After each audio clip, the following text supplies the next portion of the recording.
Hello everyone and welcome back to my YouTube channel. So friends, आज का जो ये वीडियो लेक्चर है ये बेस्ड है लेक्चर नंबर 2 रिडॉक्स रिएक्शन पे।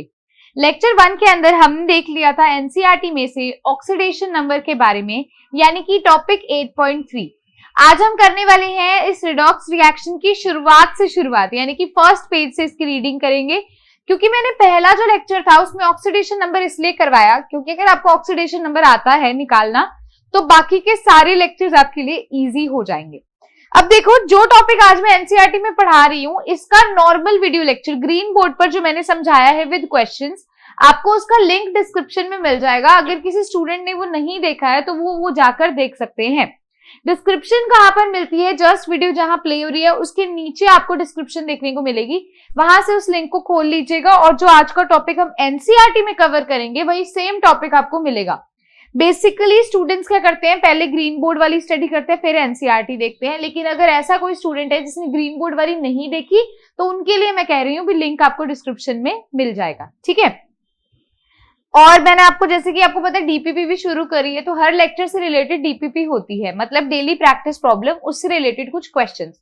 तो जो इस जो हमारा सेकंड लेक्चर एक्चुअल में ग्रीन बोर्ड वाला है वही एनसीईआरटी वाला है और उससे रिलेटेड डीपीपी आपको दोनों में वही सेम डीपीपी जो आपको मैंने ग्रीन बोर्ड में दी थी वही सेम इसमें मिलेगी, क्योंकि दोनों के टॉपिक सेम है।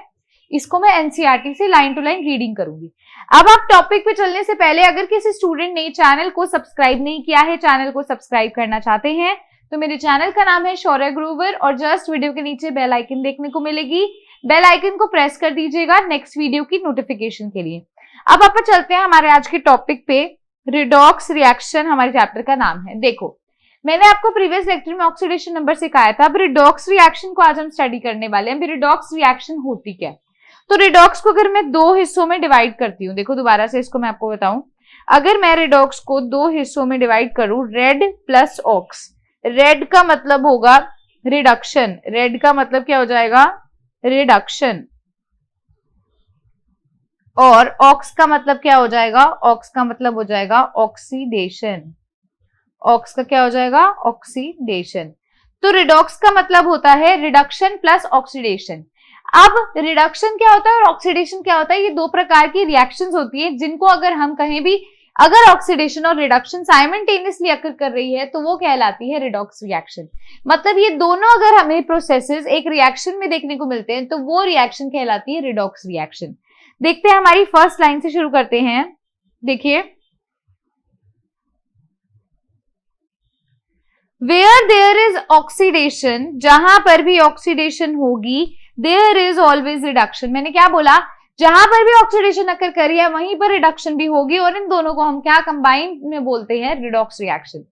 Chemistry is essentially study of redox system. Chemistry जो है वो सारी की सारी किस पे बेस्ड है? रिडॉक्स सिस्टम की स्टडी पर बेस्ड है। आगे देखिए, chemistry deals with variety of matter and change of one kind of matter into another. Chemistry किससे डील करती है? केमिस्ट्री डील करती है with variety of matter, different तरह के मैटर। और मैटर क्या होता है? Anything which has mass and occupy space, ऐसा जिसके पास मास हो और जो स्पेस को ऑक्यूपाई करे। And change of one kind of matter into another. Chemistry matter के बारे में भी स्टडी करती है और उसकी ट्रांसफॉर्मेशन भी स्टडी करती है। वन काइंड ऑफ मैटर, एक तरह की मैटर से दूसरे तरह के मैटर में चेंज होने की स्टडी। हाँ जी स्टूडेंट्स, मैंने बोला कि केमिस्ट्री डील करती है with the varieties of matter और उसकी transformation from one kind of matter into another. Transformation of matter from one kind into another occurs through the various type of reaction. अब वो कहता है, मान लीजिए कोई एक सब्सटेंस है या कोई एक मैटर है, हमने उसे दूसरे तरह के मैटर या दूसरी तरह के सब्सटेंस में कन्वर्ट किया है, तो उसको कन्वर्ट करने के लिए भी हमें different types of redox reaction की जरूरत पड़ती है। मतलब अगर किसी सब्सटेंस की कन्वर्जन करवानी है तो वहां पर भी रिडॉक्स रिएक्शन का यूजेज है। आगे देखिए, one important category of such reaction is redox reaction. वो कहता है वही बात, भी रिडॉक्स रिएक्शन की जरूरत पड़ती है। अ नंबर ऑफ फिनोमिना, बहुत तरह के फिनोमिना, जैसे कि both physical as well as biological, जिसमें हम फिजिकल बात करते हैं, फिजिकल क्वांटिटीज लेके कंसीडर करते हैं, और बायोलॉजिकल फिनोमिना भी are concerned with redox reaction, जो कि रिडॉक्स रिएक्शन के साथ कंसर्न्ड है, जुड़ी हुई है। These reactions find extensive use in the pharmaceutical, biological, industrial, metallurgical and agriculture areas. वो कहते हैं ये जो रिएक्शंस होती है रेडॉक्स रिएक्शन, इनका हमारी डेली लाइफ में भी बहुत इंपॉर्टेंट रोल है। कहाँ कहाँ ये यूज की जाती है? फार्मास्यूटिकल इंडस्ट्री में, बायोलॉजिकल में, इंडस्ट्रियल में, मेटलर्जिकल में, मेटल की फॉर्मेशन में, ठीक है ना, एग्रीकल्चर एरियाज, इन सब में रिडॉक्स रिएक्शन बहुत ही इंपॉर्टेंट रोल प्ले करता है। आगे देखिए, the importance of these reaction is apparent from the fact that burning of different types of fuels for obtaining energy for domestic transport and other commercial purposes। वो कहता है भी इन reactions की importance और भी हमारी डेली लाइफ में कहाँ कहाँ यूज होती है। जैसे हम क्या करते हैं, फ्यूल्स को बर्न करते हैं, किस लिए बर्न करते हैं? एनर्जी की प्रोडक्शन के लिए, और फिर उस एनर्जी का यूज कहाँ किया जाता है? डोमेस्टिक पर्पस के लिए, ट्रांसपोर्टेशनल पर्पस के लिए या कमर्शियल पर्पसेस के लिए। तो ये रिएक्शंस वहां पर भी इन्वॉल्व होती है। आगे देखिए, और कहां पर इन्वॉल्व होती है? Electrochemical processes for extraction of highly reactive metals and non metals. कहां पर यूज होती है? जब हमें मेटल्स या नॉन मेटल्स की एक्सट्रैक्शन करनी है, उस टाइम पर भी रिडॉक्स रिएक्शन बहुत इंपॉर्टेंट रोल प्ले करता है। Manufacturing of chemical compounds like caustic soda, operation of dry and wet batteries and corrosion of metal fall within the preview of redox processes. वो कहता है भी ये सारे प्रोसेसेस रिडॉक्स रिएक्शन के underlie करते हैं। जितने भी हमारे डेली लाइफ के प्रोसेसेस हैं, इनमें रिडॉक्स रिएक्शन एक इंपॉर्टेंट रोल प्ले करती है। Of late environmental issues. वो कहता है एनवायरमेंटल इश्यूज की अगर आप बात करें, जैसे हाइड्रोजन इकोनॉमी है जिसमें लिक्विड हाइड्रोजन को एज अ फ्यूल यूज किया जाता है, and development of ozone hole. Ozone hole की डेवलपमेंट जो है वो भी कहीं ना कहीं रिडॉक्स फिनोमिना को कंसीडर करके चल रही है। Have started figuring under redox phenomena. उनको हम रिडॉक्स फिनोमिना के अंडर ही स्टडी करने लगे हैं। ओजोन होल को हो गया या हाइड्रोजन इकोनॉमी के बारे में। तो ये सारा का सारा किसके अंदर स्टडी किया जा रहा है? रिडॉक्स रिएक्शन के साथ स्टडी किया जा रहा है। देखो अब स्टूडेंट्स, मैंने आपको एक चीज हमेशा से सिखाई है भी, अगर मैं मान लो एक पैराग्राफ रीड कर रही हूँ, आपको मैं बोलती हूँ वीडियो को पॉज करो, उस पैराग्राफ को रीड करो, तो आपने काम करना है, क्योंकि अगर आप साथ के साथ रीडिंग करते जाओगे तो इक्वल आपको समझ भी आता जाएगा। मैंने पढ़ाया, आपने सुना, इतना काम हमारा सीमित नहीं है। आपने वीडियो लेक्चर देख लिया था इससे रिलेटेड, अब आपको एनसीईआरटी पढ़ा रही हूँ तो NCERT line to line reading आपने भी मेरे साथ करनी है। तो स्टूडेंट्स वीडियो को पॉज करके इसको रीड करोगे। अब हम शुरू करने लगे हैं हमारा topic, classical idea of redox reaction. कौन सा topic? Classical idea of redox reaction. Redox reaction basically होता क्या है? रेड प्लस ऑक्स यानी कि रिडक्शन प्लस ऑक्सीडेशन। तो हम इसके अंदर स्टडी करने वाले हैं ऑक्सीडेशन एंड रिडक्शन रिएक्शन के बारे में भी, ठीक है। अब देखिए, ओरिजिनली द टर्म ऑक्सीडेशन, जो ऑक्सीडेशन टर्म है इसका मतलब क्या होता है? It is used to describe the addition of oxygen to any element or a compound. देखो पहले मैं इसको एक्सप्लेन करने से पहले क्या करती हूँ, आपको एक साइड पे चीज समझा देती हूँ, फिर हम इसे और डिटेल में स्टडी करेंगे। देखिए, मान लीजिए कोई एक रिएक्शन मैं आपको बोल रही हूं, Mg plus O2 gives MgO। तो इस रिएक्शन में क्या हो रहा है? ऑक्सीजन की एडिशन हो रही है, किसमें? मैग्नीशियम में। तो एडिशन ऑफ ऑक्सीजन जो होती है वो कहलाती है ऑक्सीडेशन। वो क्या कहलाएगी? ऑक्सीडेशन कहलाएगी। और रिमूवल ऑफ ऑक्सीजन क्या कहलाएगी? रिडक्शन कहलाएगी। ये तो हमने क्या किया, ऑक्सीजन की टर्म्स में डिफाइन कर दिया। हम इसे हाइड्रोजन की टर्म्स में भी डिफाइन कर सकते हैं। हम इसे क्या कर सकते हैं? हाइड्रोजन की टर्म्स में भी डिफाइन कर सकते हैं डियर स्टूडेंट्स, ठीक है। तो अब आप चलते हैं यहाँ पर, देखिए एडिशन ऑफ ऑक्सीजन क्या कहलाता है? ऑक्सीडेशन कहलाता है। तो क्लासिकल आइडिया में सबसे पहले देखिए, द टर्म ऑक्सीडेशन, वो क्या कहता है? जो टर्म ऑक्सीडेशन है, are used to describe the addition of oxygen to any element or compound. हमने क्या करना है? एडिशन दिखाना है ऑक्सीजन का to any element or compound. Because of the presence of dioxygen in the atmosphere. हमारे oxygen मतलब हमारे एटमॉस्फेयर में डाइऑक्सीजन O2 की फॉर्म में प्रेजेंट होता है ना। तो वो कितना प्रेजेंट है? Almost 20%। Many elements combine with it. बहुत ज्यादा एलिमेंट्स क्या करते हैं? डाइऑक्सीजन यानी कि O2 से कंबाइन कर लेते हैं। And this is the principal reason why they commonly occur on the earth in the form of oxide. और यही कहीं मतलब कहीं भी बहुत बड़ा कारण है भी, वो ऑक्साइड्स की फॉर्म में हमारे अर्थ क्रस्ट पे अकर करते हैं। क्यों? दोबारा से सुनिए, एटमॉस्फेयर के अंदर प्रेजेंट है डाइऑक्सीजन जो कि है O2। अब बहुत ज्यादा एलिमेंट्स क्या करते हैं? उस O2 से रिएक्ट कर जाते हैं और उससे ऑक्साइड्स बना लेते हैं। और वो ऑक्साइड्स बहुत ही कॉमनली देखे जाते हैं हमारे अर्थ क्रस्ट पे। क्यों देखे जाते हैं? क्योंकि एटमॉस्फेयर के अंदर ऑक्सीजन तो फ्रीली अवेलेबल है, तो उसके साथ कई एलिमेंट्स कंबाइन कर लेते हैं और कई कंबाइन करके क्या बना देते हैं? ऑक्साइड्स बना देते हैं। इसीलिए हमें ऑक्साइड्स देखने को मिलते हैं। The following reaction represent the oxidation processes according to the limited definition of oxidation। अब इसने ये क्यों कहा लिमिटेड डेफिनेशन, क्योंकि ऑक्सीडेशन की डेफिनेशन सिर्फ इतनी सीमित नहीं है भी एडिशन ऑफ ऑक्सीजन, ये एक डेफिनेशन है मतलब ऑक्सीडेशन की डेफिनेशन को in terms of hydrogen, in terms of electrons भी हम एक्सप्लेन कर सकते हैं। इसलिए जो अभी तक हमने डेफिनेशन बताई है भी एडिशन ऑफ ऑक्सीजन ऑक्सीडेशन होता है, तो उस बेसिस पे इसने कुछ रिएक्शंस दिए। देखिए 2 mg plus O2 gives 2 MgO, मतलब ऑक्सीजन की एडिशन जब हमने mg में करवाई तो क्या बन गया, मैग्नीशियम ऑक्साइड बन गया। सिमिलरली सल्फर के अंदर हमने ऑक्सीजन ऐड किया तो क्या बन गया, SO2 बन गया। तो कहीं पर भी अगर ऑक्सीजन की एडिशन हो रही है तो वो रिएक्शन कहलाएगी ऑक्सीडेशन। अब आगे देखिए डियर स्टूडेंट्स, आगे वो क्या कहता है, इन द रिएक्शन 8.1 एंड 8.2 जो ऊपर अभी हमने देखी मैग्नीशियम वाली और सल्फर वाली, the elements magnesium and sulphur are oxidised on the account of addition of oxygen to them. अब देखिए किसी भी सब्सटेंस में अगर ऑक्सीजन ऐड हो रहा है तो वो सब्सटेंस कहलाएगा ऑक्सीडाइज्ड। तो ऊपर मैग्नीशियम में ऑक्सीजन ऐड हो रहा है, सल्फर में ऑक्सीजन ऐड हो रहा है, तो मैग्नीशियम और सल्फर क्या काम करेंगे, ऑक्सीडाइज्ड कहलाएंगे, ठीक है, क्योंकि उनमें क्या हो रहा है, ऑक्सीजन ऐड हो रहा है। Similarly methane is oxidised owing to the addition of oxygen to it. अब उसने एक रिएक्शन दिखाई है, उसमें क्या वो बोल रहा है भी मीथेन भी क्या हो गया, ऑक्सीडाइज हो गया। क्यों, क्योंकि उसमें ऑक्सीजन ऐड होगी। देखिए मीथेन होता है CH4, CH4 में O2 जुड़ा तो क्या बन गया, CO2 और वाटर। तो यहाँ पर भी एडिशन ऑफ ऑक्सीजन हुआ तो ये क्या कहलाएगा, ऑक्सीडेशन कहलाएगा। आगे देखिए, a careful examination of reaction in 8.3 in which hydrogen has been replaced by oxygen. देखिए ये देखिए, ये ऑक्सीजन है, ऑक्सीजन हाइड्रोजन की जगह पर आ गया और उसे रिप्लेस करके उसने CO2 बना दिया और हाइड्रोजन निकल गया। तो यहां पर वो क्या कहता है, hydrogen has been replaced by oxygen, prompted chemist to reinterpret oxidation in terms of removal of hydrogen from it. वो कहता है अभी तक तो हम ये डेफिनेशन पढ़ते आ रहे थे भी एडिशन ऑफ ऑक्सीजन होता है ऑक्सीडेशन, लेकिन जैसे कि अब आप ये रिएक्शन देख रहे हो, इसमें ऑक्सीजन क्या हो रहा है, ऐड तो हो रहा है लेकिन रिमूव हो रहा है हाइड्रोजन। CH4 से हाइड्रोजन रिमूव होगा तभी O2 उसके साथ आकर जुड़ेगा। तो वो कहता है भी हम ऑक्सीडेशन को इन टर्म्स ऑफ हाइड्रोजन अगर डिफाइन करते हैं तो वो क्या होता है, removal of hydrogen, and therefore the scope of term oxidation was broadened to include the removal of hydrogen from a substance. तो हम ऑक्सीडेशन को और क्या कह सकते हैं, रिमूवल ऑफ हाइड्रोजन भी कह सकते हैं।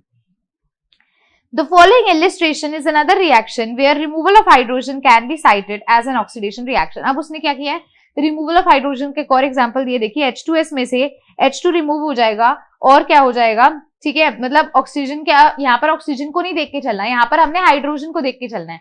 ऑक्सीडेशन को हम दो टर्म्स से डिफाइन कर सकते हैं, एक होता है एडिशन ऑफ ऑक्सीजन, दूसरा होता है रिमूवल ऑफ हाइड्रोजन। तो यहाँ पर हाइड्रोजन का रिमूवल हो रहा है तो ये क्या कहलाएगा, ऑक्सीडेशन। अगर ऑक्सीजन का एडिशन हो रहा है तो क्या कहलाएगा, ऑक्सीडेशन। दोनों प्रोसेस से हम उसको डिफाइन कर सकते हैं। As knowledge of chemist grew, जैसे जैसे केमिस्ट की नॉलेज और बढ़ने लगी, it was natural to extend the term oxidation for reaction similar to 8.1 to 8.4। जैसे जैसे उन्होंने रिएक्शंस के बारे में स्टडी करने लगे तो उन्होंने ऑक्सीडेशन की definition from addition of oxygen to removal of hydrogen तक एक्सटेंड कर दी, which do not involve oxygen but other electronegative elements. वो कहता है अब नॉलेज जैसे और बढ़ने लगी ना तो इन्होंने और इलेक्ट्रोनेगेटिव एटम्स की हेल्प से भी ऑक्सीडेशन को डिफाइन करना शुरू कर दिया। The oxidation of magnesium with fluorine, chlorine, sulfur etc. occurs according to the following reaction। अब देखो इन्होंने क्या किया है, Mg में F2 जोड़ दिया तो MgF2 हो गया। वो कहते हैं ये भी ऑक्सीडेशन है। Mg plus Cl2 MgCl2 बन गया, Mg plus सल्फर MgS बन गया।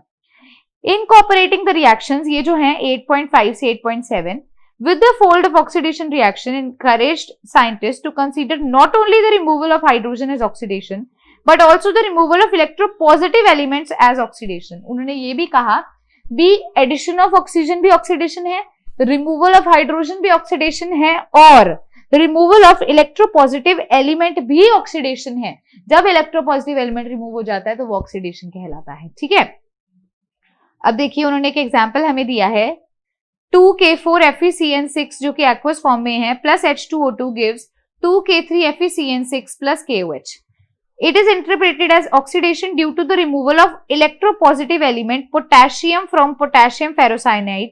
ठीक है, देखिए यहाँ से क्या हो रहा है, पोटेशियम, यहाँ से K4 था, यहाँ K3 है, एक पोटेशियम क्या हो गया, निकल गया, एक पोटेशियम क्या हो गया, निकल गया। तो वो कहता है removal of electropositive element from potassium का, फ्रॉम पोटेशियम फेरोसाइनाइड से before it changes to ferrocyanide. Ferrocyanide से फेरोसाइनाइड बन गया है वो साइनाइड, ठीक है।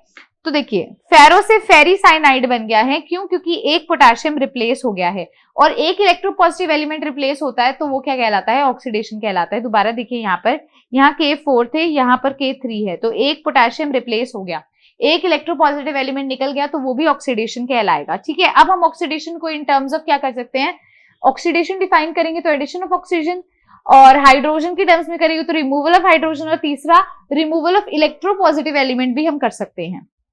To summarise the term oxygen, अब वो कहता है ऑक्सीडेशन को समराइज करने के लिए एडिशन ऑफ ऑक्सीजन, ये भी ऑक्सीडेशन है, या फिर electronegative element to a substance. ठीक है, इलेक्ट्रोनेगेटिव एलिमेंट की एडिशन करवाना किसी सब्सटेंस में। ये देखो इलेक्ट्रोनेगेटिव एलिमेंट की, जैसे ये हो गया हमारा Mg में F2 जोड़ दिया, Cl2 जोड़ दिया, सल्फर जोड़ दिया, तो इलेक्ट्रोनेगेटिव एलिमेंट की एडिशन करवाना किसी सब्सटेंस में भी ऑक्सीडेशन है। रिमूवल ऑफ हाइड्रोजन भी ऑक्सीडेशन है, या फिर removal of electropositive element from a substance भी क्या है, ऑक्सीडेशन कहलाता है। आगे देखिए, इन द बिगनिंग, जब हम शुरुआत में थे, reduction was considered as, reduction को क्या कंसीडर किया जाता है, as removal of oxygen from a compound. अब देखो ऑक्सीडेशन का बिल्कुल ऑपोजिट रिडक्शन हो जाएगा। ऑक्सीडेशन के अंदर क्या होता था, एडिशन ऑफ ऑक्सीजन होता था ऑक्सीडेशन, तो रिडक्शन क्या हो जाएगा, रिमूवल ऑफ ऑक्सीजन। ऑक्सीडेशन में होता है रिमूवल ऑफ हाइड्रोजन, तो रिडक्शन में हो जाएगा एडिशन ऑफ हाइड्रोजन। ऑक्सीडेशन में होता है एडिशन ऑफ इलेक्ट्रोपॉजिटिव एलिमेंट, तो यहाँ पर सॉरी इलेक्ट्रोनेगेटिव एलिमेंट, तो यहाँ पे क्या हो जाएगा, रिमूवल ऑफ इलेक्ट्रोनेगेटिव एलिमेंट, उल्टा हो जाएगा बिल्कुल उसका।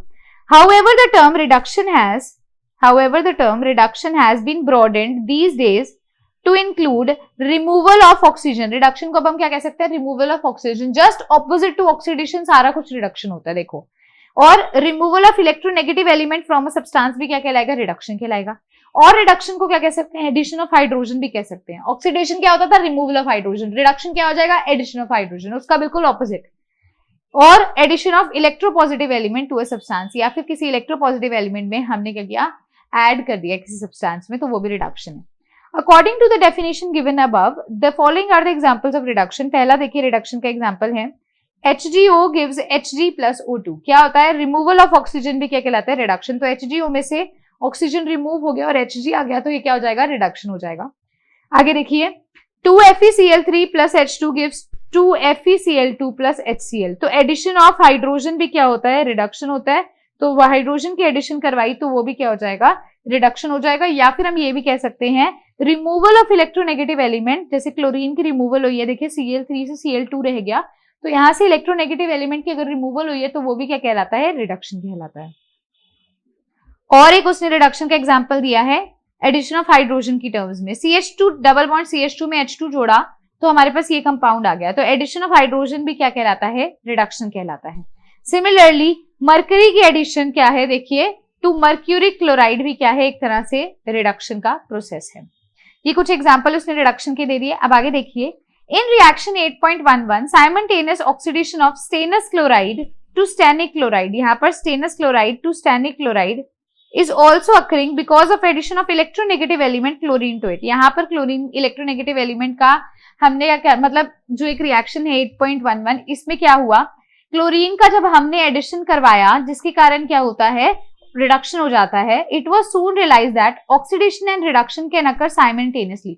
ये भी बाद में देखा गया, भी हमने पहले ऑक्सीडेशन पढ़ लिया, फिर हमने रिडक्शन पढ़ लिया, फिर हमने देखा भी ऑक्सीडेशन और रिडक्शन साथ में भी हो सकती हैं, ठीक है। Hence the word redox was coined for this class of chemical reaction. तो इन क्लासेस के लिए हम टर्म क्या यूज करते हैं, रिडॉक्स यूज करते हैं, जिसमें हम ऑक्सीडेशन और रिडक्शन दोनों को स्टडी करते हैं एक ही रिएक्शन के अंदर। अभी तक हमने पहले ऑक्सीडेशन के केसेस देखे, फिर हमने रिडक्शन के केसेस देखे, अब हम केस देखेंगे भी दोनों जने कंबाइन हो रहे हैं, तो दोनों अगर एक साथ हो रही हैं तो वो क्या कहलाती है, रिडॉक्स रिएक्शन। स्टूडेंट्स, मैंने बोला था वीडियो को पॉज जब मैं करने को कहूँ तो आपने एनसीईआरटी की रीडिंग लेनी है। तो अभी तक हमने जितना टॉपिक पढ़ा है, लाइक ये एक पेज पढ़ा है, इसको आप फटाफट से रीड करोगे। अब मैं शुरू करने वाली हूँ प्रॉब्लम 8.1, उससे पहले वीडियो को पॉज करके इसको क्या करेंगे, रीड करेंगे। सो हाँ जी स्टूडेंट्स, जैसे कि मैंने आपको बोला था अभी रीड कर लीजिए फटाफट से। तो अब हम चलने लगे हैं प्रॉब्लम 8.1 पे। देखिए क्या है question, in these reaction given below, जो आपको रिएक्शन नीचे दी गई है, identify the species undergoing oxidation and reduction. आपने ये बताना है कौन सी स्पीशीज ऑक्सीडेशन कर रही है और कौन सी रिडक्शन कर रही है। तीन इसके अंदर आपको दे रखा है, first second and third reactions, और इनमें आपने बताना है कौन सी स्पीशीज ऑक्सीडेशन कर रही है, यानी कि ऑक्सीडेंट कहलाती है या ऑक्सीडाइज कहलाती है, और कौन सी स्पीशीज रिड्यूस कर रही है और रिडक्टेंट कहलाती है, ठीक है। तो अब हम देखते हैं, पहली रिएक्शन है H2S plus Cl2 gives 2HCl plus sulfur। तो यहाँ पर देखिए डियर स्टूडेंट ध्यान से, H2S में क्या हो रहा है, H2S किस में कन्वर्ट हो रहा है, मतलब इधर से इसको एक सेकेंड, इसे ऐसे लिखेंगे, देखिए H2S जो है वो सल्फर में क्या हो रहा है, कन्वर्ट हो रहा है। सल्फर से हाइड्रोजन रिमूव हो जाता है और सल्फर अकेला रह जाता है। रिमूवल ऑफ हाइड्रोजन क्या होता है, ऑक्सीडेशन हो रहा है। यानी कि किसका ऑक्सीडेशन हो रहा है, H2S का। क्यों, क्योंकि H2S में से हाइड्रोजन रिमूव हो रहा है तो उसका क्या हो रहा है, ऑक्सीडेशन होता है, क्योंकि ऑक्सीडेशन होता है रिमूवल ऑफ हाइड्रोजन। सेकेंड चीज देखिए Cl2, Cl2 किस में कन्वर्ट हो रहा है, HCl में कन्वर्ट हो रहा है। Cl2 में क्या हो रहा है, देखो Cl के साथ हाइड्रोजन जुड़ रहा है। हाइड्रोजन का एडिशन क्या होता है, रिडक्शन। हाइड्रोजन का एडिशन क्या होता है, रिडक्शन। तो यहाँ पे रिडक्शन किसका हो रहा है, Cl2 का, और ऑक्सीडेशन किसका हो रहा है, H2S का। ये देखते हैं फर्स्ट पार्ट क्या कहता है। H2S is oxidized, H2S oxidise हो रहा है because the more electronegative element, क्योंकि एक ज्यादा इलेक्ट्रोनेगेटिव एलिमेंट HCl उसमें ऐड हो रहा है हाइड्रोजन में, या फिर हम ये भी कह सकते हैं और a more electropositive element hydrogen has been remove from sulphur. मैंने यही बोला, जब हम सल्फर में से हाइड्रोजन को रिमूव कर देते हैं तो उसका ऑक्सीडेशन होता है, तो यहाँ ऑक्सीडाइज कौन हुआ, H2S हुआ। सेकेंड पार्ट देखिए, chlorine is reduce, chlorine reduce हो रहा है due to addition of hydrogen to it, क्योंकि उसमें क्या हो गया, हाइड्रोजन ऐड हो गया। तो आप ऐसे रिएक्टेंट से प्रोडक्ट में देखोगे, जैसे H2S जो है वो सल्फर में कन्वर्ट हो रहा है तो रिमूवल हो रहा है हाइड्रोजन का, तो वो ऑक्सीडेशन होगा, ऑक्सीडेंट हो जाएगा, ठीक है, ऑक्सीडाइज हो जाएगा। ऐसे ही Cl2 में क्या हो रहा है, हाइड्रोजन ऐड हो रहा है तो वो क्या हो जाएगा, एडिशन ऑफ हाइड्रोजन क्या होता है, रिडक्शन। तो Cl2 क्या हो रहा है, रिड्यूस हो रहा है। अब सेकंड पार्ट देखिए डियर स्टूडेंट्स, इसी का क्या है, Fe3O4 plus Al gives Fe plus Al2O3। अब यहाँ पर देखिए Fe3O4 किस में कन्वर्ट हो रहा है, Fe में कन्वर्ट हो रहा है। यहाँ पर ऑक्सीजन क्या हो रहा है, रिमूव हो रहा है, तभी Fe ले जाता है। तो रिमूवल ऑफ ऑक्सीजन क्या होता है, रिडक्शन। तो यहाँ रिडक्शन किसकी होगी, Fe3O4 की हो जाएगी।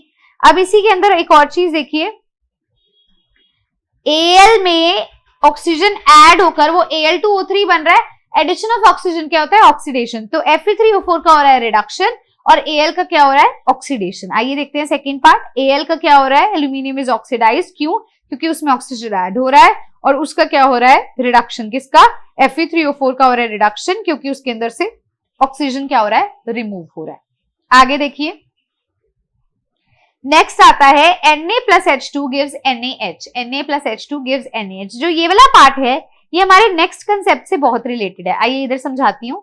वो ये कहता है with the careful application of the concept of electronegativity only, सिर्फ हम ना Na प्लस H2 को एडिशन ऑफ ऑक्सीजन या रिमूवल ऑफ ऑक्सीजन से एक्सप्लेन नहीं कर सकते, इसको एक्सप्लेन करेंगे इलेक्ट्रोनेगेटिविटी से। With the careful application of the concept of electronegativity only we में इंटरफेयर दैट सोडियम ऑक्सीडाइज होता है, हाइड्रोजन रिड्यूस होता है। ऐसे रिएक्शंस को हम स्टडी करने वाले हैं हमारे नेक्स्ट टॉपिक के अंदर, जिनको कहा जाता है redox reaction in terms of electron transfer reaction. तो हम इस टॉपिक को करेंगे तो हमारा थर्ड पार्ट जो रिएक्शन का है वो ऑटोमेटिकली हमें समझ आ जाएगा। अब हम करने लगे हैं टॉपिक 8.4। सबसे पहले आपने क्या करना है, फटाफट से वीडियो को पॉज करके प्रॉब्लम का फर्स्ट और सेकंड रिएक्शन जल्दी से देखना है। जो ऊपर प्रॉब्लम करवाई है उसमें प्रॉब्लम फर्स्ट और सेकंड फटाफट से देख लीजिए। अब है हमारा topic redox reaction in terms of electron transfer reaction. देखो we have already learn that the reaction, जैसे ये रिएक्शन है Na plus Cl gives NaCl, Na plus O2 gives Na2O, Na plus S gives Na2S।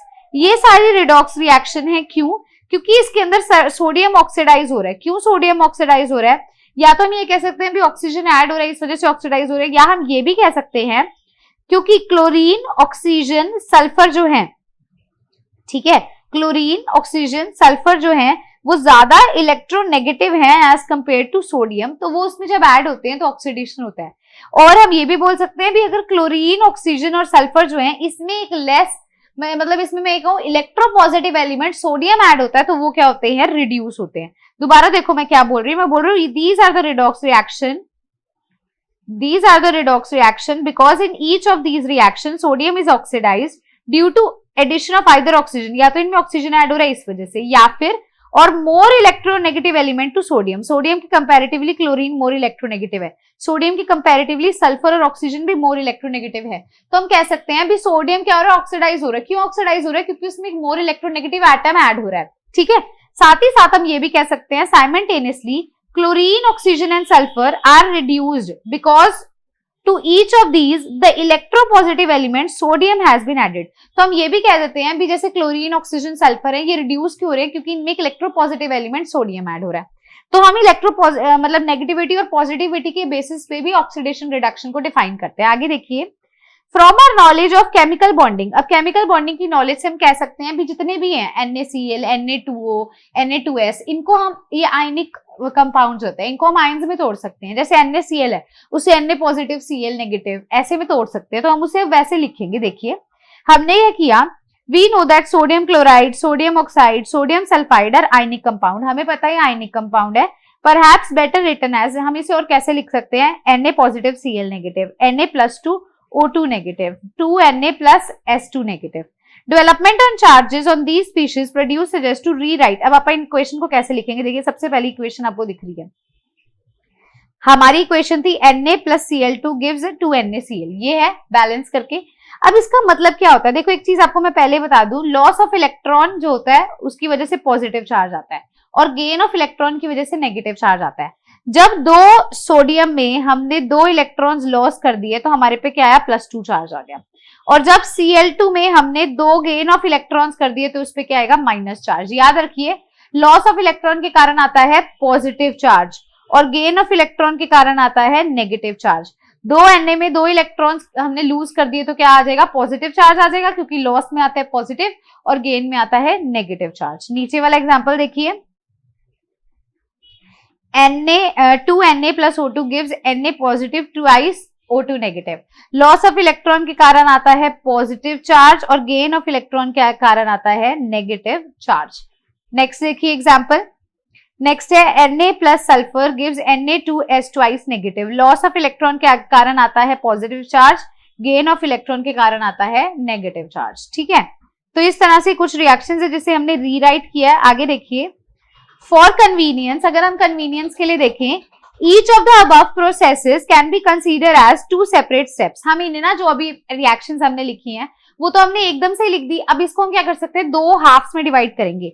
One involving the loss of electron, एक reaction लिखेंगे loss of electron की, and other the gain of electron, और एक लिखेंगे gain of electron की। As an illustration we में further elaborate one of these, फिर हम उसे इलेबोरेट करेंगे। से द फॉर्मेशन ऑफ NaCl, अब आप किसका एग्जांपल ले रहे हैं, आप एग्जांपल ले रहे हैं NaCl का, सोडियम क्लोराइड का। देखिए क्या एग्जांपल है, 2Na, पहले अपन ने क्या किया, Na को तोड़ दिया। मैंने क्या बोला था, Na में हमने बोला था लॉस ऑफ इलेक्ट्रॉन, Na से इलेक्ट्रॉन्स निकले तो क्या बन जाएगा, पॉजिटिव चार्ज आ जाएगा और 2 इलेक्ट्रॉन्स निकल गए। Na में लॉस ऑफ इलेक्ट्रॉन्स किया था तो Na पॉजिटिव आ जाएगा, लॉस ऑफ इलेक्ट्रॉन से पॉजिटिव चार्ज आता है और 2 इलेक्ट्रॉन्स निकल गए। Cl2 में गेन ऑफ इलेक्ट्रॉन है तो क्या आ जाएगा, नेगेटिव चार्ज आ जाएगा। ठीक है, Cl2 में गेन है तो उसमें जोड़ के दिखाओ, और क्या प्रोड्यूस हो रहा है, हमारे पास प्रोड्यूस हो रहा है product Cl negative, negative charge आ जाएगा। Each of the above steps is called a half reaction, इन्हें बोला जाता है हाफ रिएक्शन, भी हमने उसे 2 भागों में डिवाइड कर दिया। Which explicitly shows involvement of electrons, जो हमें क्या शो करता है, भी इलेक्ट्रॉन्स की इन्वॉल्वमेंट है। लॉस ऑफ इलेक्ट्रॉन करवाओ या गेन ऑफ इलेक्ट्रॉन करवाओ तो वहां पर इलेक्ट्रॉन्स इन्वॉल्व हो रहे हैं। ठीक है, आगे देखिए, sum of the half reaction gives the overall reaction. अब इनमें से ओवरऑल रिएक्शन क्या करेंगे, इन दोनों को ऐड कर देंगे, तो 2Na plus Cl2 gives 2NaCl, 2Na positive Cl negative, या फिर हम इसे ये भी कह सकते हैं 2NaCl। ठीक है, इन दोनों को ऐड करेंगे तो 2 इलेक्ट्रॉन दोनों तरफ से क्या हो जाएंगे, कैंसिल हो जाएंगे डियर स्टूडेंट्स। आगे देखिए, reactions 8.12 and 8.14 suggest that half reactions that involve loss of electrons are called oxidation reaction, जिसके अंदर loss of electrons होता है उसे बोला जाता है oxidation reaction. Similarly, half reaction which involve gain of electrons are called reduction reaction. जिसके अंदर gain of electrons होता है वो reduction, जिसके अंदर loss of electron होता है वो क्या होता है, oxidation. तो आप एक और definition oxidation की कह सकते हो, loss of electrons क्या होता है, oxidation, और gain of electron क्या होता है, reduction. आगे देखिए, it may not be out of context to mention here that new way of defining oxidation and reduction has been achieved only by establishing a correlation between the behavior of species. वो कहता है भी हमने एक नई definition जो बनाई है वो कैसे बनाई है, हमने 2 रिएक्शंस बनाई, उनके बीच का रिलेशनशिप देखा, and their interplay in electron transfer change, और उसमें ये देखा भी इलेक्ट्रॉन के एडिशन या रिमूवल से क्या चेंज आता है। In reactions 8.1 to 8.14, sodium which is oxidized act as a reducing agent. जो पिछले वाला केस था ना, ये वाला, इसमें सोडियम रिड्यूसिंग एजेंट का काम करता है। आगे देखिए, because it donates electron to each of the elements interacting with it. देखो सोडियम से लॉस ऑफ इलेक्ट्रॉन होता है ना, हमने अभी ऊपर देखा है Na से लॉस ऑफ इलेक्ट्रॉन होता है तो उसमें पॉजिटिव चार्ज आता है ना, तो अगर उससे लॉस ऑफ इलेक्ट्रॉन हो रहा है तो वो किसका काम कर रहा है, रिड्यूसिंग एजेंट का, क्योंकि उसमें से इलेक्ट्रॉन्स निकल रहे हैं और वो इलेक्ट्रॉन वो डोनेट कर रहा है, तो वो रिड्यूसिंग एजेंट का काम करेगा। ठीक है, chlorine, oxygen and sulphur are reduced and act as oxidising agent, क्योंकि वो इलेक्ट्रॉन्स को एक्सेप्ट करते हैं। तो यहां से हमारे पास एक बहुत अच्छी डेफिनेशन आती है। ऑक्सीडेशन क्या होता है, लॉस ऑफ इलेक्ट्रॉन। रिडक्शन क्या होता है, gain of electron. Oxidising agent क्या होता है, एक्सेप्टर ऑफ इलेक्ट्रॉन। और रिड्यूसिंग एजेंट क्या होता है, डोनर ऑफ इलेक्ट्रॉन। इनडायरेक्टली आप ये कह सकते हो जिसका ऑक्सीडेशन होता है वो रिड्यूसिंग एजेंट का काम करेगा और जिसका रिडक्शन होता है वो ऑक्सीडाइजिंग एजेंट का काम करेगा। देखो यहां पर Na का क्या हो रहा है, ऑक्सीडेशन हो रहा है, तो ये किसका काम करेगा, रिड्यूसिंग एजेंट का काम करेगा। ठीक है, और Cl2 का क्या हो रहा है, रिडक्शन हो रहा है। ठीक है, Cl2 को क्या हो रहा है, रिडक्शन हो रहा है, तो ये ऑक्सीडाइजिंग एजेंट का काम करेगा। ठीक है डियर स्टूडेंट्स, इस चीज को ना ऑक्सीडाइजिंग एजेंट, रिड्यूसिंग एजेंट को स्टडी करने के लिए आपको लिंक मैंने डिस्क्रिप्शन में दे दिया ग्रीन बोर्ड का। मैंने बहुत सारे क्वेश्चन प्रैक्टिस करवाए हैं, आप उसको देखोगे तो आपको समझ आ जाएगा। जिसका ऑक्सीडेशन हो रहा है वो रिड्यूसिंग एजेंट है, जिसका रिडक्शन हो रहा है वो क्या है, ऑक्सीडाइजिंग एजेंट है। तो आप क्या करो, उसको वीडियो को जरूर देखना। ग्रीन बोर्ड वाले को मेरे हिसाब से तो सारे स्टूडेंट्स ने देख ही लिए पहले और वो बाद में एनसीईआरटी कर रहे हैं, लेकिन अगर कोई ऐसा स्टूडेंट है जो सीधा एनसीईआरटी रीड कर रहा है उसके लिए सजेशन है आप ग्रीन बोर्ड वाली वीडियो देखो, उसमें आपको बहुत क्वेश्चंस मैंने प्रैक्टिस करवाए हैं इनसे related, oxidising agent, reducing agent, तो आपको मजा भी आएगा करने में। अब देखिए स्टूडेंट्स, अब आती है प्रॉब्लम 8.2। देखिए क्या प्रॉब्लम है, जस्टिफाई दैट द रिएक्शन, ये रिएक्शन आपको दे रखी है 2Na plus H2 gives 2NaH is a redox reaction। आपने बताना है क्या एक रिडॉक्स रिएक्शन है या नहीं। तो मैं आपको बता दूं, ये जो ऊपर हमने अभी प्रॉब्लम की थी उसका थर्ड वाला क्वेश्चन यही था। तो देखो क्या है, Since in the above reaction the compound which is formed is ionic compound, NaH जो है वो एक आयनिक कंपाउंड है, हमें पता है, तो हम इसे लिख सकते हैं Na पॉजिटिव और H नेगेटिव के हिसाब से। जैसे अपन ने NaCl को तोड़ दिया था वैसे इसको तोड़ दो। This suggests that one half reaction, पहली हाफ रिएक्शन आप लिखेंगे, दो Na है, Na क्या करता है, लॉस ऑफ इलेक्ट्रॉन करता है, तभी पॉजिटिव चार्ज आता है। देखो NaH बन रहा है, NaH में क्या बनेगा, Na पॉजिटिव और H नेगेटिव। पॉजिटिव चार्ज कब आता है, जब लॉस ऑफ इलेक्ट्रॉन होता है, तो Na में से लॉस ऑफ इलेक्ट्रॉन करवाओ, दो Na थे तो दो ही लॉस ऑफ इलेक्ट्रॉन कराओ, तो क्या आ गया 2Na positive. Second half of reaction आप देखो कैसे लिखते हैं, सेकेंड हाफ लिखते हैं H2 plus 2 electron gives 2H negative. H2 में दो इलेक्ट्रॉन्स जोड़ दोगे, गेन ऑफ इलेक्ट्रॉन करवाओगे तो 2H नेगेटिव हो जाएगा। आई मीन दोनों को आप ऐड करवा दोगे तो आपकी रिएक्शन आ जाएगी। अब देखो लॉस ऑफ इलेक्ट्रॉन क्या होता है, ऑक्सीडेशन, और गेन ऑफ इलेक्ट्रॉन क्या होता है, रिडक्शन। लॉस ऑफ इलेक्ट्रॉन किस में हुआ, सोडियम में होता है, सोडियम क्या हुआ, ऑक्सीडेशन, और सोडियम क्या कहलाएगा, reducing agent. Gain of electron क्या होता है, रिडक्शन। H2 में क्या हुआ, इलेक्ट्रॉन गेन हुए तो इसकी रिडक्शन हुई और ये क्या कहलाएगा, ऑक्सीडाइजिंग एजेंट। तो देखो this splitting of the reaction under examination into two half reaction automatically reveals that sodium is oxidized, sodium oxidise हो गया क्योंकि उसमें क्या हुआ, लॉस ऑफ इलेक्ट्रॉन, और हाइड्रोजन क्या हुआ, रिड्यूस हुआ। तो जहां पर ऑक्सीडेशन और रिडक्शन एक साथ होती है वो क्या कहलाता है, रिडॉक्स रिएक्शन कहलाता है। ठीक है, तो अभी तक मैंने जितना पढ़ाया वीडियो को पॉज करके उसके फटाफट रीड करो। अब हम चलते हैं हमारे नेक्स्ट टॉपिक 8.2.1 की तरफ, जो कि है कॉम्पिटिटिव इलेक्ट्रॉन ट्रांसफर रिएक्शन, जो कि क्या है, कॉम्पिटिटिव इलेक्ट्रॉन ट्रांसफर रिएक्शन। आगे देखिए, place a strip of metallic zinc in an aqueous solution of copper nitrate as shown in figure 8.1। Figure 8.1 में आपको दिख रहा होगा, ये फिगर 8.1 है। ठीक है, यहां पर कॉपर नाइट्रेट सॉल्यूशन में इन्होंने जिंक रॉड को प्लेस कर दिया है। ये देखिए, जिंक रॉड को प्लेस करिए कॉपर नाइट्रेट के सॉल्यूशन में फॉर अबाउट 1 आवर, 1 आवर के लिए रख दीजिए। You may notice that the strip becomes coated with reddish metallic copper. आप क्या देखोगे, भी जो स्ट्रिप है ना, ये देखो, ये जो स्ट्रिप है ये रेडिश कलर एक्वायर कर लेगी अपने पे। आपने क्या किया है, एक ZN की स्ट्रिप ली, उसको आपने किस में पुट कर दिया, कॉपर नाइट्रेट सॉल्यूशन में 1 घंटे के लिए, फिर आप देखोगे एक रेडिशनेस अपीयर हो जाएगी उस स्ट्रिप के ऊपर। आगे देखिए, you may notice that strip becomes coated with reddish metallic copper, metallic copper से वो भर जाएगी, and blue colour of the solution disappear. और आपको देखने को मिल रहा है ये जो सॉल्यूशन का कलर है, ये वाला ब्लू जो है, ये देखो ये डिसअपीयर हो गया, ये लाइट ब्लू से शेड आ गया है ना, सॉल्यूशन का कलर भी डिसअपीयर हो जाएगा। Formation of Zn+2 ions among the products can be easily judged when the blue color of solution due to Cu+2 has been disappeared। तो इससे ये पता चलता है अभी Zn+2 के आयंस क्या हो रहे हैं, उनके फॉर्म हो रहे हैं, और Cu+2 आयंस के मतलब ड्यू टू Cu+2 आयंस उसका कलर डिसअपीयर कर जाता है। ठीक है, if hydrogen sulphide gas is pass through the colourless solution containing Zn+2 ions. अब देखो हमने क्या किया, इस पे हमने क्या पास करवाई, इस पे हमने पास करवाई। ठीक है, तो यहां पर देखिए क्या होता है,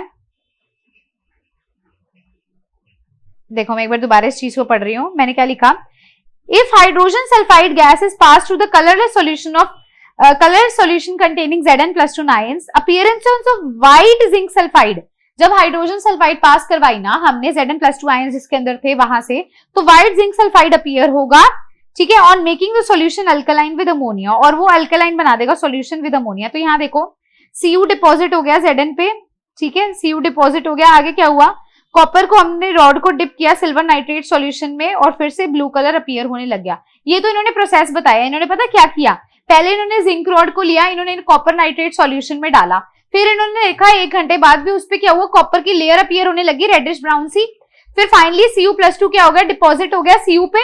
और मैंने आपको बोला ना हमने हाइड्रोजन सल्फाइड पास की तो व्हाइट कलर का एक हमारे पास मटेरियल आ गया, व्हाइट कलर का सॉल्यूशन फाइनल स्टेज आ गई, ठीक है। इसका मतलब क्या हुआ, Cu डिपॉजिट हो गया जिंक पे। तो देखो the reaction between metallic zinc and aqua solution of copper nitrate क्या है, Zn plus Cu+2 gives Zn+2 plus Cu। इस रिएक्शन में देखो zinc has lost 2 electron, zinc ने क्या किया, 2 इलेक्ट्रॉन लॉस किए, तभी उस पे Zn+2 आया, एंड देयरफॉर जिंक ऑक्सीडाइज हुआ। लॉस ऑफ इलेक्ट्रॉन क्या होता है, ऑक्सीडेशन। तो Zn ने क्या किया, 2 इलेक्ट्रॉन लूज करके Zn+2 बनाया। रिएक्शन को देखो, ठीक है। Eventually now if zinc is oxidise releasing electrons, something must be reduce. अगर जिंक ऑक्सीडाइज हुए तो कुछ रिड्यूस भी तो हुआ होगा, जिसने इलेक्ट्रॉन्स उससे लिए होंगे। Copper ion is reduced by gaining electron from the zinc. अब आप देखो जिंक ने इलेक्ट्रॉन्स लूज किए, Zn ने इलेक्ट्रॉन्स लूज किए और Zn+2 बना, तो कॉपर ने वही इलेक्ट्रॉन्स एक्सेप्ट करे और क्या बन गया, Cu बन गया। तो हम इस इक्वेशन को कैसे लिख सकते हैं, देखिए Zn ने क्या किया, 2 इलेक्ट्रॉन्स लूज करे और वो क्या बन गया, Zn+2 बन गया। Cu ने क्या किया, 2 इलेक्ट्रॉन्स गेन किए और वो क्या बन गया, Cu बन गया। तो हमने इस इक्वेशन को रीराइट किया। आगे देखिए, at this stage we may investigate the stage of equilibrium for the reaction represented by equation 8.15। इस पर्पस के लिए let us place a strip of metallic copper in zinc sulfide solution। हमने क्या किया, metallic copper को zinc sulfide solution में डाला, no visible reaction is noticed, अब कोई reaction नोट नहीं हुई। An attempt to detect the presence of Cu+2 ions by passing H2S gas through the solution to produce the black color of cupric oxide does not succeed। और वो कहता है और ये कोई रिएक्शन जिससे हम Cu+2 आयंस की प्रेजेंस चेक कर सके H2S पास करके, वो भी नहीं देखी गई। Cupric sulphide has such a low stability that it is an extremely sensitive test. जो क्यूप्रिक सल्फाइड का टेस्ट होता है ना, उसकी लो सेंसिटिविटी होती है, क्योंकि बहुत मतलब हम ये कहते हैं सेंसिटिव टेस्ट है। Yet the amount of Cu+2 formed can not be detected. तो Cu+2 का वो डिटेक्ट नहीं हुआ। वी दस conclude that state of equilibrium for the reaction favours the product. आगे देखो, let us extend the electron transfer reaction now to copper metal। अब आप कॉपर मेटल पे ट्रांसफर करके देखते हैं एंड सिल्वर नाइट्रेट सॉल्यूशन में, और एक सेटअप शो करते हैं जो कि फिगर 8.2 में आपको देखने को मिल रहा है। यहां देखिए हमने क्या किया, अब CO में निकल जोड़ दिया, तो यहां पर क्या हुआ, देखिए यहां पर हुआ release of electrons. Release of electrons यानी कि लॉस ऑफ इलेक्ट्रॉन्स हम कह सकते हैं। लॉस ऑफ इलेक्ट्रॉन्स होता है ऑक्सीडेशन, तो इसका ऑक्सीडेशन होगा। गेन ऑफ इलेक्ट्रॉन्स क्या होता है, रिडक्शन। और गेन ऑफ इलेक्ट्रॉन देखो, गेन के कारण क्या चार्ज आता है और लॉस के कारण पॉजिटिव और गेन के कारण नेगेटिव। तो +2 में से नेगेटिव गया तो न्यूट्रल हो गया, इसलिए Ni अकेला लिखा गया। तो यहाँ क्या लिखता है वो देखिए, एक और रिएक्शन है जो मैं ऊपर स्किप कर गई, Cu+ Ag gives Cu+ Ag। देखिए CuS ने 2 इलेक्ट्रॉन्स को लॉस किया तो उस पे पॉजिटिव +2 चार्ज आ गया। Ag ने गेन किया तो उस पे क्या आएगा, न्यूट्रल आ जाएगा। 2 पॉजिटिव था, 2 इलेक्ट्रॉन गेन करेगा तो 0 चार्ज हो जाएगा। यहाँ देखिए Cu ऑक्सीडाइज हुआ क्योंकि लॉस ऑफ इलेक्ट्रॉन हुआ, और Ag क्या हुआ, रिड्यूस हुआ क्योंकि गेन ऑफ इलेक्ट्रॉन हुआ। वैसे ही इन्होंने एक मेटालिक कोबाल्ट और निकल के साथ किया, और उसमें भी सेम मैं आपको ऑलरेडी बता चुकी हूँ। अब देखिए, at equilibrium chemical test reveal that both nickel and Cu are present at moderate concentration। तो जब केमिकल टेस्ट किया गया ये दोनों मॉडरेट कंडीशन पे थे। in this case neither the reactant nor the product are greatly favored। ठीक है, this competition for release of electron incidentally remind us the competition for release of proton among acid। ये किसके जैसा है, जैसे acid में प्रोटॉन रिलीज होते हैं, बिल्कुल वैसा ही है। The similarity suggests that we might develop a table in which metals and their ions are listed on the basis of tendency to release electrons, just as we do in the case of acid to indicate the strength। जैसे हम acid की strength indicate करते हैं, वैसे ही वो कहता हम यहाँ पर मेटल्स का भी लिख सकते हैं। अब देखिए, as a matter of fact we have already made certain comparisons। By comparison we came to know that zinc releases electrons to copper and copper releases electrons to silver। पहला स्टेप था zinc ने अपने electrons copper को release कर दिए, क्योंकि zinc ने loose किए तो कॉपर ने एक्सेप्ट कर लिए थे।